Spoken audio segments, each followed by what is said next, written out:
قد جاءکم من اللہ نور و کتاب مبین، بے شک تمہارے پاس اللہ کی طرف سے ایک نور آیا اور روشن کتاب۔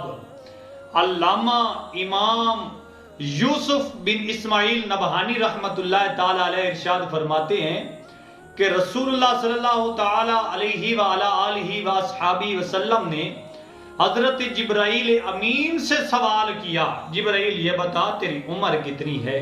جبرائیل امین نے عرض کی، یا رسول اللہ صلی اللہ علیہ وسلم، چوتھے حجاب پر ایک ستارہ 70,000 سال کے بعد چمکتا تھا، 70 دن نہیں، 70 سال نہیں، 70,000 سال کے بعد چمکتا تھا۔ جبرائیل امین عرض کرتے ہیں، یا رسول اللہ میں نے اپنی عمر میں اس ستارے کو 72,000 مرتبہ دیکھا ہے۔ حضور نے فرمایا، یا جبریل و عزت ربی انا ذالک الکوکب، جبرائیل مجھے میرے رب کی عزت کی قسم وہ ستارہ میں محمد ہی تھا صلی اللہ علیہ وسلم۔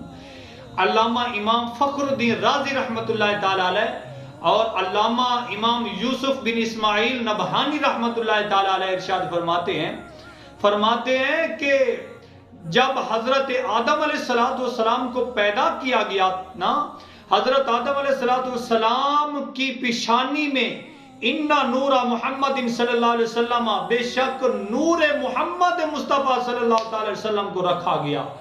پھر جب حضرت آدم علیہ السلام کی پیشانی میں مصطفیٰ کے نور کو رکھا گیا نا، فرشتے نبی پاک علیہ السلام کے نور کے ارد گرد چکر لگایا کرتے تھے، یعنی حضرت آدم علیہ السلام کے ارد گرد چکر کاٹتے تھے فرشتے۔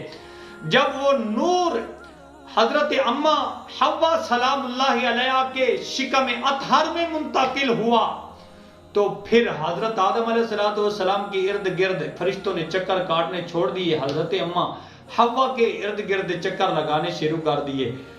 بابا آدم علیہ السلام نے پوچھا کہ فرشتوں کیا بات ہے کہ پہلے تو میرے ارد گرد چکر لگاتے تھے اور رب کی حمد و ثنا بھی بیان کرتے تھے، اب حوا کے ارد گرد چکر لگاتے ہو؟ فرشتوں نے کہا، اے آدم، ہم آپ کے ارد گرد چکر نہیں کاٹتے تھے بلکہ نور محمد مصطفیٰ صلی اللہ علیہ وسلم کی زیارت کے لیے آتے تھے۔